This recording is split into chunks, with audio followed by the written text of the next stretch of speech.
Olá, PCI Concursos, tudo bem, pessoal? Continuidade aqui às nossas aulas de Direito do Trabalho, vamos lá, né? Firmes e fortes, pacientes, ok? Mas vocês estão tendo aí, acredito, né, um curso bastante abrangente, completo, com todos os detalhes necessários para enfrentar qualquer concurso público, desde os menos até os mais complexos, tá ok? Sempre, né, acompanhando aqui as nossas aulas, as anotações, as apostilas, não é mesmo? E sempre com a leitura atenta ao texto da lei, tudo bem, pessoal? Então, leitura atenta ao texto da lei, sempre muito importante para qualquer concurso, em qualquer nível, e também muito atento à jurisprudência, né? Hoje em dia, a jurisprudência, as súmulas, as OJs, os precedentes normativos do TST, os precedentes em geral, né, aquelas teses firmadas em julgamento de recursos de revista repetitivos no âmbito do Tribunal Superior do Trabalho, as súmulas vinculantes do Supremo Tribunal Federal, as hipóteses também de repercussão geral nos temas apreciados pela Suprema Corte, tudo isso faz parte do universo jurídico cada vez mais cobrado nos concursos, até mesmo nos concursos, digamos, mais simples, menos complexos, tá joia? Então vamos lá, a aula de hoje a gente vai falar sobre empregados especiais e nós começamos com a figura do empregado rural. Faço aqui algumas observações. Nós sabemos que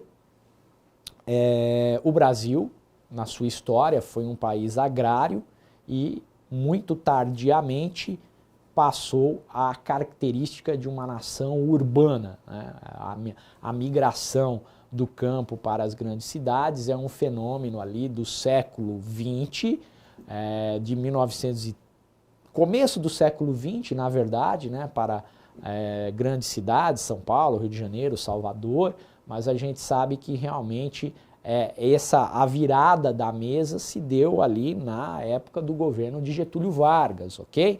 Não é à toa que nós temos a consolidação das leis do trabalho dessa época. 1943, uma consolidação de uma legislação operária, que é um fenômeno tipicamente urbano, mas nós sempre tivemos, né, na nossa história a questão envolvendo o campo, o trabalho rural, e uma questão que permanece, porque a nossa economia é muito dependente das commodities do meio rural.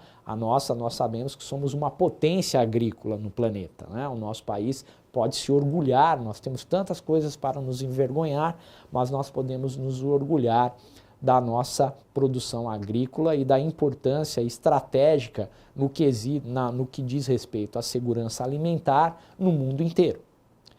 Veja, e essa história, a história do campo, é uma história difícil. Não queremos aqui entrar nesses aspectos e nem fazer alguns juízos de valor que pode até desagradar alguns de vocês, né?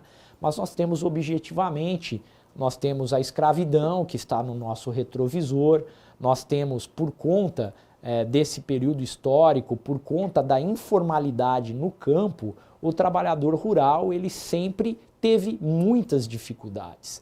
Essa informalidade continua existindo, principalmente nas pequenas e médias propriedades rurais. Lógico que na faceta mais pujante e naquela faceta mais bem sucedida da agroeconomia brasileira, do agronegócio, não. Mas ainda continuamos, sim, infelizmente, com uma relação de trabalho caracterizada pela informalidade, caracterizada pela baixa escolaridade dos trabalhadores rurais, por baixos salários, por condições precárias, muitas vezes degradantes e muitas vezes análogas à escravidão, principalmente nos países mais pobres da nossa federação, nos estados mais pobres da nossa federação, naqueles estados que vivem uma verdadeira guerra campal, né? Uma verdadeira guerra campal onde os conflitos fundiários estão presentes, estão latentes, estão na ordem do dia. Infelizmente, todos os dias nos noticiários nós nos deparamos com essa triste realidade. Eu, como membro do Ministério Público do Trabalho, posso afiançar para vocês que ainda assim nos preocupa muito a questão do trabalho rural. Certo, pessoal? Então, nós não podemos perder de vista exatamente essa questão. E veja, o Brasil sempre teve uma dívida histórica com os trabalhadores rurais. E definitivamente, essa dívida em termos normativos jurídicos, pelo menos no campo teórico, só foi saldada em 1988, com a Constituição da República, que no seu artigo 7º, caput, diz: são direitos dos trabalhadores urbanos e rurais, além de outros que visem a melhoria da sua condição social. Mas antes de 1988, nós temos a Lei do Trabalho Rural, uma lei que continua vigente, que é a Lei número 5.889 de 1973. Essa lei não é uma lei muito extensa, ela é uma lei que traz algumas peculiaridades envolvendo o trabalho rural, o empregador e o empregado rural e a relação de trabalho rural. Mas ela deve ser estudada, e é isso que nós vamos fazer nessa aula. Vamos fazer nesse momento, ok? Essa lei do trabalho rural. E a lei, ela remete à CLT naquilo que não houver incompatibilidade e para suplementá-la, para ser aplicado em caráter subsidiário e supletivo. E não poderia ser diferente, porque ela é uma lei que não traz tantas questões assim. Certo, pessoal? Então a gente vai exatamente se debruçar sobre a lei. A primeira questão: o que caracteriza o trabalho rural, né? O que caracteriza o trabalho rural? Quem é o empregado rural? Talvez essa seja a questão fundamental. No início da lei, a gente vai ter lá a definição de empregador rural e vamos ter a definição do que é o emprego rural, como se caracteriza um empregado rural, né? E não é algo tão simples quanto parece, porque o que vai ser preponderante, qual o critério? A atividade econômica do empregador rural, a localização do estabelecimento empresarial, se no campo ou na cidade, as duas coisas. Então, são várias questões que no dia a dia se colocam para enfrentamento, ok? Então, vamos para o quadro. Vejam, aquele que presta primeiro, a equiparação de direitos. Como eu acabei de dizer, o artigo 7º caput da Constituição equipara os direitos dos trabalhadores urbanos e rurais, ok? Aquele que presta serviços ao empregador rural, cuja definição está no artigo 2º da Lei 5.889 de 73, aquele que presta serviços ao empregador rural, que é aquele que explora. E quem é o empregador rural? Aquele que explora atividade agropecuária e agroeconômica. Então vejam, o empregador rural não se dá a definição, não leva em consideração o local da prestação das atividades rurais. Pode ser no campo, mas nós podemos ter um estabelecimento agropecuário na zona urbana de determinado município, sem que isso defina a figura do empregador rural. Então veja, empregado rural é aquele que presta serviços ao empregador rural, que por sua vez desenvolve atividades agropecuárias e agroeconômicas. Certo, pessoal? Então vejam, aqui na região em que eu trabalho e resido, nós temos usinas de cana-de-açúcar. Muitas dessas usinas, elas têm a usina, o estabelecimento industrial, que processa a cana-de-açúcar e que transforma essa matéria-prima, né, em produtos, açúcar, etanol, etc. E nós temos as atividades desenvolvidas no campo. No campo. Muitas vezes as pessoas jurídicas, por questões tributárias, são distintas. Você tem o estabelecimento industrial em um CNPJ e você tem um consórcio de empregadores rurais no campo, ou uma outra empresa com outro CNPJ nas atividades propriamente rurícolas, o corte, a plantação, o corte e a colheita da cana-de-açúcar e posteriormente o transporte dessa cana-de-açúcar até a usina para o seu processamento. Tanto num caso como no outro, os empregados são empregados rurais, porque este grupo econômico explora atividade agropecuária e agroeconômica.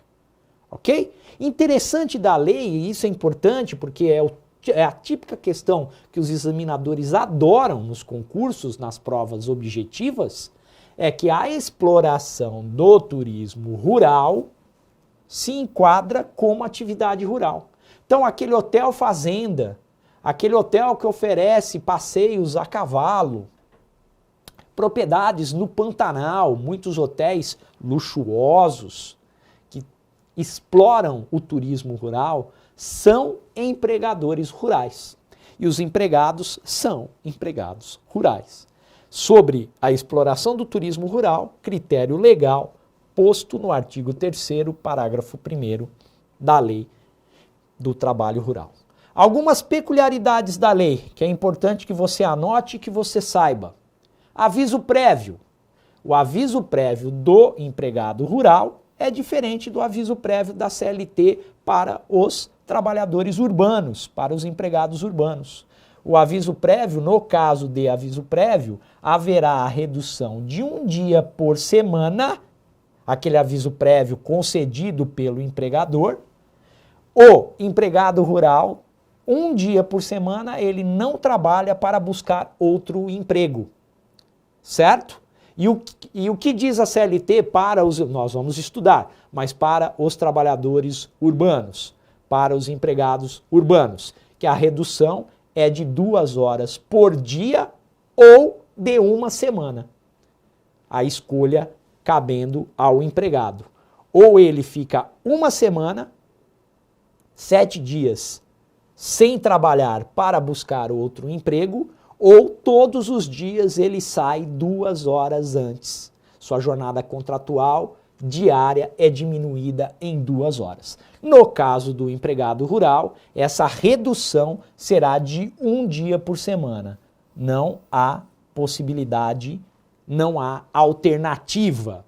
É 1 dia por semana.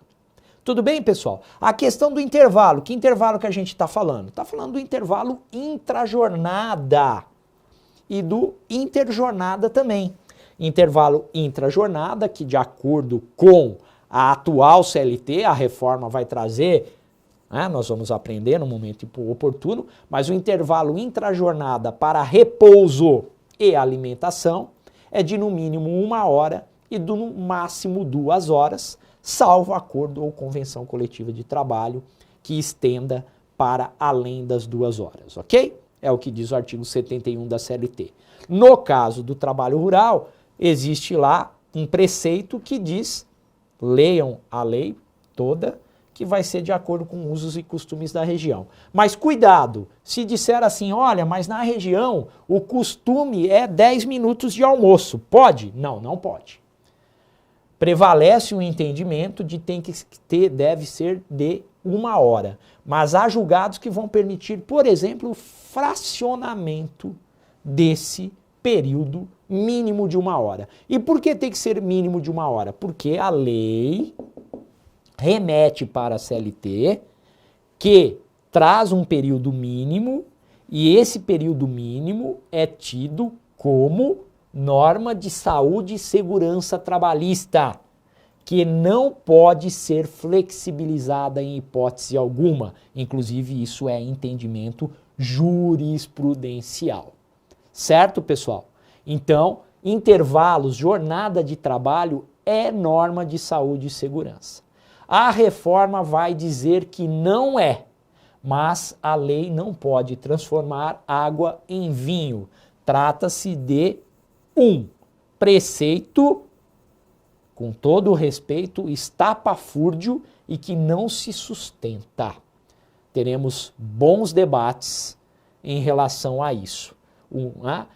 Jornada de trabalho, pessoal, desde a Revolução Industrial, há vários estudos de saúde e segurança, está mais do que comprovado, convenções da OIT ratificadas pelo Brasil, não há dúvida de que se trata de uma norma que regula saúde e segurança, lazer, descanso, reposição de energias, convívio social, familiar, ou seja, são normas que preservam a integridade psicofísica do trabalhador. Tudo bem, pessoal? Vamos lá. Trabalho noturno. Interessantíssima a questão do trabalho noturno. Isso sempre cai, né, pessoal? Veja lá, há uma diferença do trabalho rural na agricultura e do trabalho rural na pecuária. Se for na pecuária, em atividades pecuárias, o trabalho é considerado trabalho noturno aquele que se dá das 20 às 4 horas da manhã. Se for na agricultura, das 21 às 5 horas. Qual é o adicional noturno no caso do trabalho rural, para um empregado rural? 25%. O adicional noturno, ok? Então, o adicional noturno é de 25% sobre o salário. O trabalho noturno, considera-se trabalho noturno das 20 às 4 horas para a pecuária e das 21 às 5 horas para a agricultura. E o trabalhador normal, professor, aquele que trabalha na cidade, das 22 horas às 5 horas da manhã, das 10 da noite às 5 da manhã. E o adicional noturno, no caso do trabalhador urbano, do trabalhador normal, é de 20% e não de 25% como no rural. Entende-se aqui que há um gravame maior nessas atividades. No trabalho normal, urbano, a hora é reduzida. Uma hora equivale noturna. A hora noturna equivale a 52 minutos e 30 segundos. E no emprego rural não se aplica essa regra, é hora cheia. Tá bom, pessoal? Tudo bem? Salário utilidade, o famoso salário in natura. Vocês sabem que a gente pode receber dinheiro contra a prestação pecuniária ou seu empregador pode pagar em utilidades, certo? No caso do trabalho rural, se ele fornecer moradia, ele poderá descontar até 20% do salário mínimo, o que equivaler a 20% do salário mínimo, o máximo, o teto, poderá ser descontado daquilo que é pago ao empregado rural.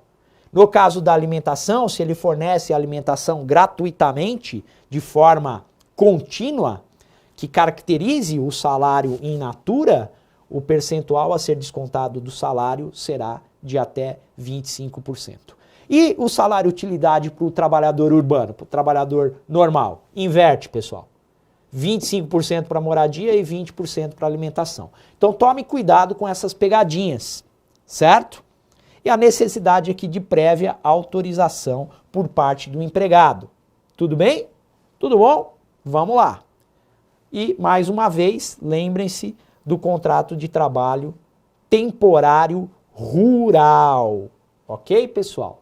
Rural. Então, vejam, nós estudamos aqui o empregado rural e eu trouxe para vocês aqui alguns aspectos que sempre são perguntados pelas bancas de concurso. Leiam a lei do trabalho rural, tem que ler, leiam a lei inteira, eu trouxe os principais pontos. É uma lei que não é muito extensa, vale a pena ser lida, ok? E agora, pessoal, agora a gente começa a falar do empregado doméstico, do emprego doméstico. E tem bastante coisa para falar. O momento é agora, né? A gente está tratando essas situações especiais, até do ponto de vista didático pode parecer meio estranho, né? Nós não tratamos Mas veja, o momento de falar de empregado é agora e aí a gente já traz, no empregado rural não há grandes prejuízos, certo? E é também um momento que a gente já pode ir adiantando algumas coisas que valem para os empregados que não estão sob a égide de leis especiais.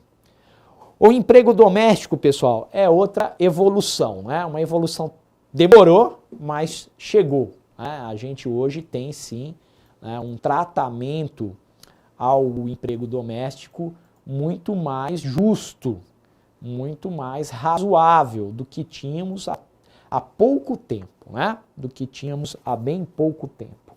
Por quê?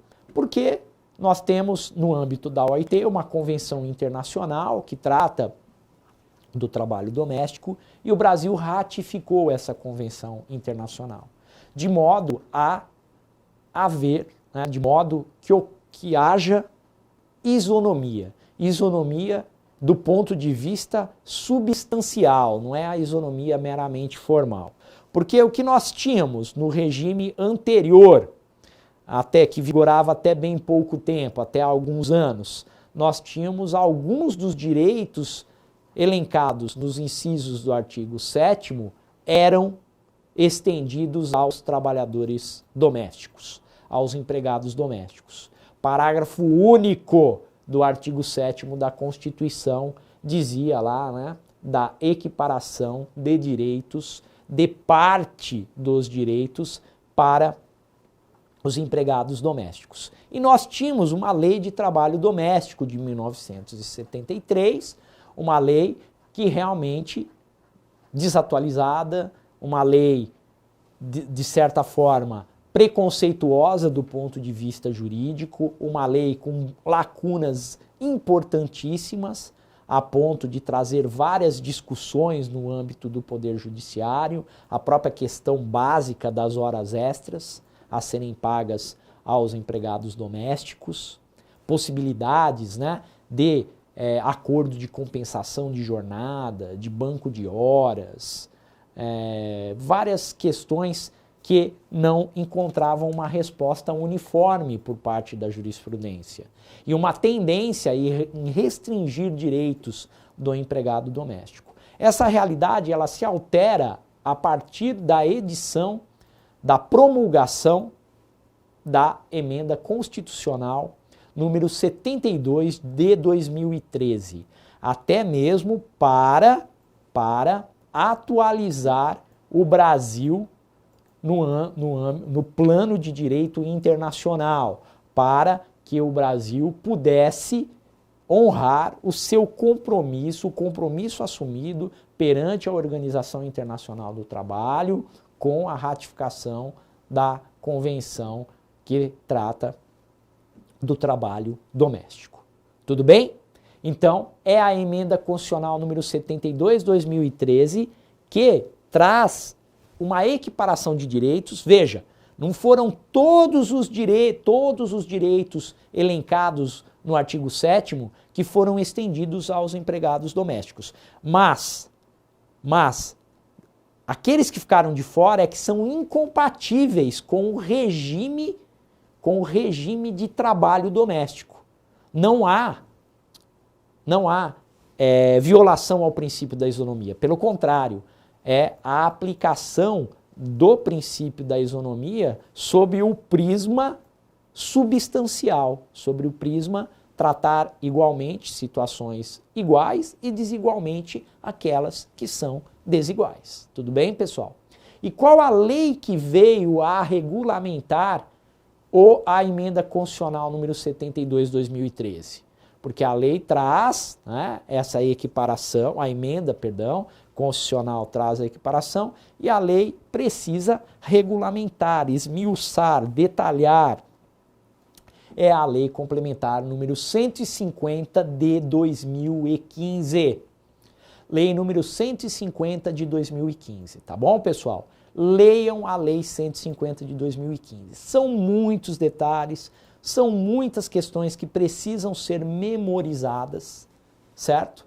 E nós aí, a leitura da lei, uma leitura atenta, uma leitura para fixar os seus preceitos é importantíssima. Tá ok? Então, fiquem com a Lei Complementar número 150 de 2015. Certinho? E nós vamos falar do empregado doméstico, do emprego doméstico, e a primeira coisa é quais são os requisitos da relação empregatícia doméstica. Os mesmos do artigo 3º da CLT, acrescentados de peculiaridades típicas do trabalho doméstico. Não é difícil, pessoal. Não é difícil memorizar. Ok? Quais são as principais peculiaridades da relação de trabalho doméstica, da relação de emprego doméstico, da espécie emprego doméstico? A prestação de serviços em caráter pessoal pelo empregado, pela empregada doméstica, a uma família, a uma entidade familiar, ok?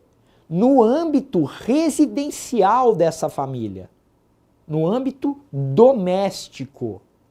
E veja, essa família, o empregador doméstico, ele não tem finalidade lucrativa. É muito importante isso. Só será emprego doméstico aquele que ocorre no âmbito residencial da entidade, da unidade familiar, não importa qual seja essa unidade familiar, não importa qual tipo de família você tem, se o pai convive com seu filho, se há esposa, se não há esposa, se a relação é homoafetiva, se o filho é adotado ou não é adotado, não importa, nada disso importa, até mesmo em virtude das decisões do Supremo Tribunal Federal, reconhecendo a unidade familiar e afastando qualquer critério discriminatório, preconceituoso em relação a uma família, o que possa caracterizar a família. Certo? Então, no âmbito residencial, a essa família e sem finalidade lucrativa do empregador doméstico. Então, veja, se eu sou contratado como cozinheiro ou cozinheira, e você cozinha para a família, você é um empregado ou uma empregada doméstica.